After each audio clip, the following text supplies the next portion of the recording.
Halo, halo, hai, Assalamualaikum warahmatullahi wabarakatuh buat kamu calon-calon ilmuwan psikologi dan juga psikolog masa depan. Apa kabarnya nih hari ini? Harapannya kalian semua selalu sehat dan selalu bahagia. Di sini saya Linda Wahyuni bersama dengan Asti Ramadhani dan juga Ega Melindra akan menjelaskan mengenai iklan dan pernyataan publik dalam Kode Etik HIMSI bab 6. Selamat menyaksikan ya teman-teman. Pembahasan mengenai Kode Etik HIMSI bab 6 yakni iklan dan pernyataan publik diawali dengan pasal 28 tentang pertanggungjawaban. Di sini dijelaskan bahwa iklan dan pernyataan publik yang dimaksud adalah yang berhubungan dengan jasa, produk, atau publikasi seperti hasil penelitian ataupun hal-hal lain seperti yang tercantum secara jelas di pasal ini. Iklan dan publikasi yang dimaksud adalah yang berhubungan dengan keilmuan psikologi dan dilakukan oleh ilmuwan psikologi maupun psikolog, baik itu yang berbayar ataupun yang tidak berbayar. Pasal 28 ini terdiri dari 3 butir ayat. Di sini kami akan mencoba untuk mengulasnya satu persatu. Pada ayat pertama dijelaskan bahwa dalam memberikan pernyataannya kepada masyarakat maupun kepada pengguna jasa, maka seorang psikolog maupun ilmuwan psikologi haruslah menyampaikan sesuai dengan keilmuannya. Hal-hal ini harus dilakukan secara teliti, jujur, serta mengutamakan kepentingan masyarakat. Jika ditanya kenapa, maka hal ini dilakukan agar terhindar dari adanya kekeliruan di masyarakat ataupun pada pengguna jasa tersebut. Sebagai contoh dari penerapan pasal 28 ayat 1 ini adalah dalam penggunaan media sosial. Semisal seorang psikolog maupun ilmuwan psikologi memiliki media sosial, maka haruslah digunakan dengan bijak dan juga dengan hati-hati. Karena kenapa? Karena dengan gelar yang dimiliki oleh ilmuwan psikologi ataupun psikolog ini, maka orang-orang akan percaya dengan statement yang dikeluarkannya.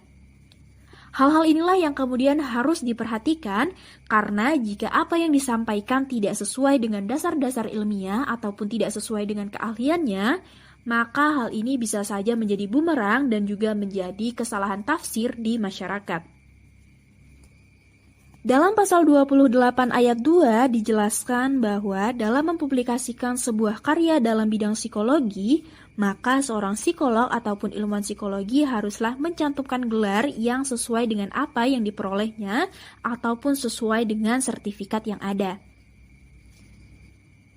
Sebagai contoh dari penerapan ayat 2 ini adalah jika seorang psikolog ataupun ilmuwan psikologi ingin menampilkan sebuah seminar, maka haruslah mencantumkan gelar yang sesuai dengan apa yang diperolehnya ataupun sesuai dengan sertifikat yang diterimanya. Setelah membahas 2 ayat sebelumnya, kita akan membahas ayat 3 pada pasal 28 ini. Di sini dijelaskan bahwa seorang psikolog ataupun seorang ilmuwan psikologi dilarang untuk melakukan penipuan atau curang dalam hal gelar akademik, gelar profesi, pelatihan, kerjasama, sampai pada publikasi atau hasil penelitian. Sebagai contoh dari ayat 3 ini adalah seorang ilmuwan psikologi ataupun psikolog haruslah menyampaikan gelar profesi maupun gelar akademiknya sesuai dengan apa yang diperolehnya. Ilmuwan psikologi ataupun psikolog juga tidak boleh mengada-ada atau mengaku memiliki sebuah hasil penelitian, kemudian pengalaman tertentu ataupun izin praktik yang sebenarnya tidak dimiliki. Setelah membahas mengenai pasal 28, kita akan lanjut kepada pasal 29 mengenai keterlibatan pihak lain terkait dengan pernyataan publik.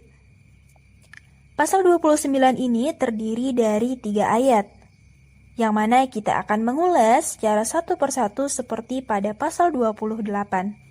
Pada pasal 29 ayat 1 ini dijelaskan bahwa penanggung jawab pada suatu pernyataan publik atau sebuah publikasi yang berkaitan dengan keilmuan psikologi, meskipun hal-hal ini berkaitan dengan pihak-pihak lain, maka pernyataan ini akan tetap menjadi tanggung jawab seorang ilmuwan psikologi ataupun psikolog. Sebagai contoh, jika seorang psikolog ataupun ilmuwan psikologi melakukan sebuah penelitian yang mana penelitian ini berkaitan atau berkolaborasi dengan pihak-pihak lain, Namun hal-hal yang berkaitan dengan keilmuan psikologi ini akan tetap menjadi tanggung jawab dari ilmuwan psikologi ataupun psikolog tersebut. Kemudian, dalam pasal 29 ayat 2 dijelaskan bahwa jika seorang psikolog ataupun ilmuwan psikologi memiliki wewenang terhadap sebuah lembaga, ataupun kemudian sebuah sponsor, dan mengetahui adanya kecurangan-kecurangan di dalam lembaga tersebut, maka seorang psikolog ataupun ilmuwan psikologi haruslah berusaha untuk memberitahukan kebenarannya. Ada sebuah contoh kasus di mana seorang psikolog diminta untuk melakukan sebuah tes terhadap seorang pejabat daerah. Setelah tes selesai dilakukan, pejabat ini kemudian meminta agar hasil tesnya dimanipulasi. Namun, psikolog ini tidak bersedia dan tidak berkenan, meskipun sudah diiming-imingi dengan uang ataupun kemudian diancam untuk tidak mendapatkan klien lain karena adanya power dari pejabat ini. Hal inilah yang kemudian menjadi contoh dari penerapan pasal 29 ayat 2. Butir ayat terakhir dari pasal 29 adalah ayat 3, yang mana ayat ini menjelaskan bahwa dalam publikasi maka seorang psikolog ataupun ilmuwan psikologi tidak boleh mengecualikan pers tertentu, baik itu cetak maupun dari media elektronik. Sebagai contoh dari penerapan pasal 29 ayat 3 ini adalah seorang psikolog ataupun ilmuwan psikologi tidak boleh memberikan kompensasi dalam bentuk apapun terhadap pers tertentu meskipun pers ini sudah memberikan ruang ataupun kemudian memperbolehkan psikolog ataupun ilmuwan psikologi ini untuk mempublikasikan sebuah pernyataan ataupun kemudian hasil penelitian dan lain-lain. Sehingga di sini psikolog ataupun ilmuwan psikologi tidak boleh memberikan ruang untuk pers tersebut memodifikasi ataupun kemudian menyalahgunakan dari pernyataan-pernyataan tersebut meskipun sudah dibantu untuk mempublikasikannya kepada khalayak ramai. Oleh karena itu, seorang psikolog ataupun ilmuwan psikologi haruslah tetap menjaga kode etiknya. Pasal ketiga dalam bab 6 pembahasan kode etik psikologi ini adalah pasal 30 yang menjelaskan mengenai deskripsi program pendidikan non-gelar.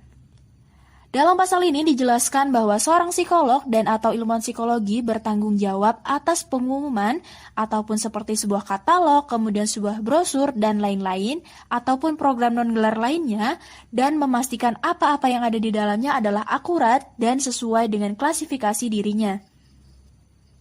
Sebagai sebuah contoh, dalam penerapan pasal 30 ini adalah jika seorang psikolog maupun ilmuwan psikologi ingin mengadakan sebuah seminar, maka seminar ini haruslah dijelaskan dengan detail, baik itu berupa harga, di mana harga ini haruslah sesuai dan tidak terlalu tinggi dan sesuai dengan standar, kemudian juga harus mencantumkan tujuannya dengan jelas, kemudian harus mencantumkan klasifikasi diri dari pemateri, kemudian juga instruktur serta supervisor dan lain-lain.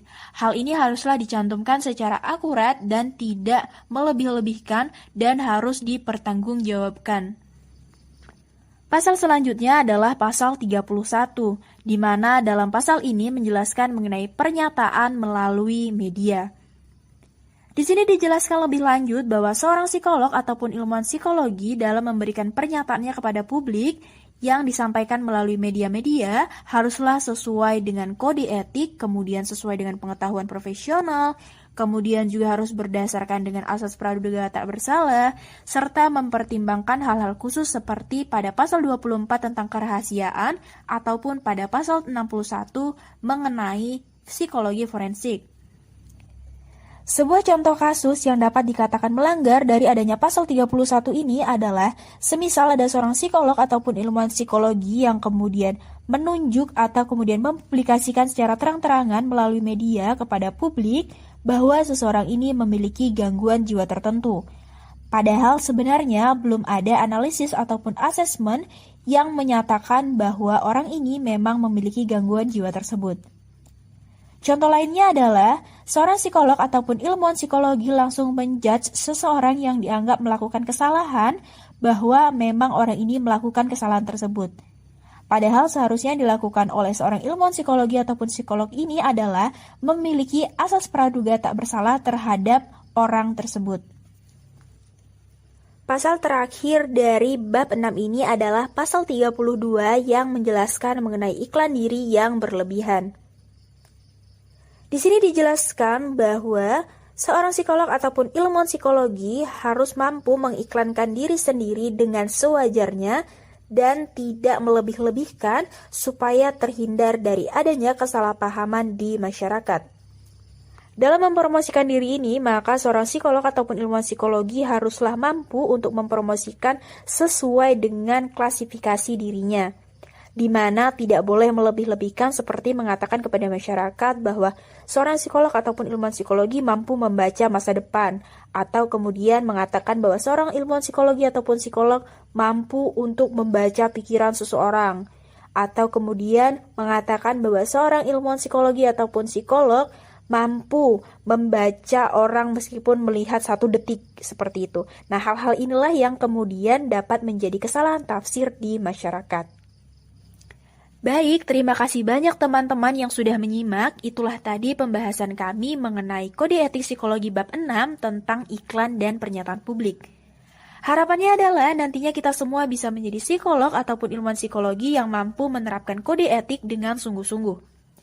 Ikan hiu makan tomat, sekian dulu presentasi kami sudah tamat. Mohon maaf jika ada kesalahan kata atau penyampaian yang kurang tepat, dan pembahasan lebih lanjut akan kita lakukan di kolom diskusi ya. Akhir kata, wassalamualaikum warahmatullahi wabarakatuh, dan sampai jumpa di video-video selanjutnya. Bye!